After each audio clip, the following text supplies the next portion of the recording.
One of the more common frustrations that I'm hearing from clients is that sellers of homes, seem to be asking way more for their homes than what the buyers are expecting or maybe even willing to pay for those homes. So it's kind of like the industry is in a stalemate. You have some homes that are on the market and for sale, but the overall level of housing inventory is low.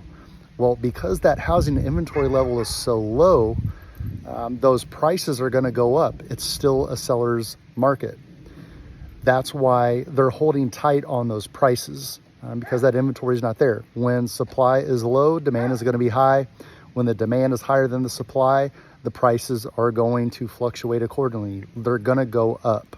So why are sellers not dropping the price on their homes? Why does it seem like they're still asking a premium for the homes that they are listing? Well, I'm going to tell you exactly why. And I'm one of those sellers. I'm standing in the backyard of my house that me and my family decided to sell. It's about 5,700 square feet. It's on a 1 acre lot. It's got a nice backyard, obviously, on a body of water with a nice pool, in-ground pool. And we listed this house for sale in April, so we're at 6 months now. And we actually had a lot more interest when we were asking 1.59 than the interest that we've had when we dropped the price $200,000. So now we've got an asking price of 1.39. I'm not dropping the price anymore. I know it's worth more than that.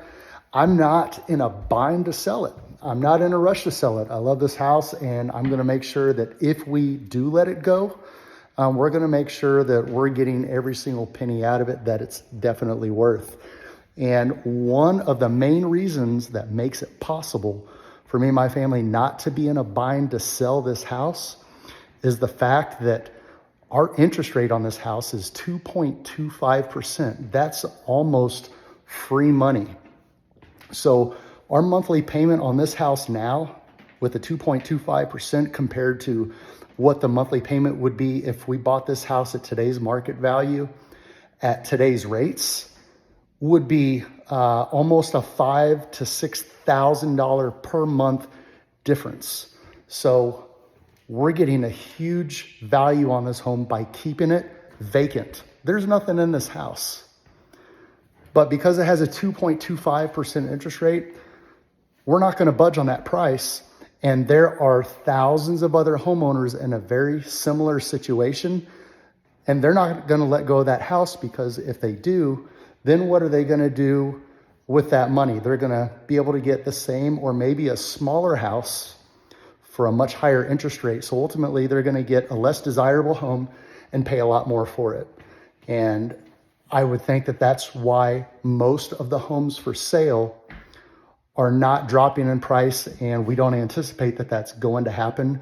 That's a big reason why there's such a low level of housing inventory. So I'm just talking about the people who are currently listing their homes for sale and not budging on the price. There are probably hundreds of thousands of other people who want to buy another home, but they're perfectly happy and comfortable with the interest rate that they have on their current home, and they know if they sell it, they're going to have an interest rate that's 2, potentially 3 times higher than the interest rate that they have on their home, even though they might have hundreds of thousands of dollars in equity. So that is why I believe that people are not going to come down on the prices of their homes. And when the interest rates do go back down, guess what? More people are going to want to buy a home. And when more people are going to want to buy a home, that means that the demand is going to go up even higher, but the inventory levels are going to remain relatively the same, which means the home prices are going to go up even more. So if you wait for another couple years and you're hoping for that 2.25, I think you're going to be waiting a really long time. I don't think the rates are ever going to get down to that range again. I hope not. If that does happen, that's not going to be a good thing for the economy, at least not long term.